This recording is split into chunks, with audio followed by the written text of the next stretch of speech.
നമസ്കാരം. തെക്കതിൽ ദേവീക്ഷേത്രത്തിലെ മേൽശാന്തിയാണ്. എന്റെ പേര് ഉപേന്ദ്രനാഥ്.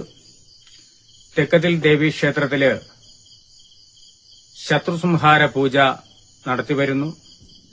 എല്ലാ ഭക്തജനങ്ങളെയും ശത്രുസംഹാര പൂജയിലേക്ക് സ്വാഗതം ചെയ്യുന്നു.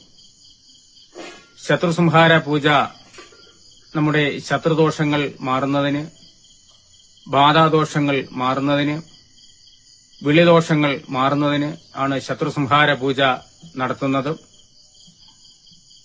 തെക്കതിൽ ദേവീക്ഷേത്രം സ്ഥിതി ചെയ്യുന്നത് തിരുവനന്തപുരം കിളിമാനൂര് പുളിമാത്ത് സ്ഥലത്താണ് സ്ഥിതി ചെയ്യുന്നത്. അതുപോലെ തന്നെ നമ്മുടെ മനുഷ്യ ശരീരത്തിൽ ഉണ്ടാകുന്ന ബാധ ദോഷങ്ങള് മാറ്റുന്നു തെക്കതിൽ ദേവീക്ഷേത്രത്തിലേക്ക്. എല്ലാ ഭക്തജനങ്ങളെയും സ്വാഗതം ചെയ്യുന്നു. ശരിയായി.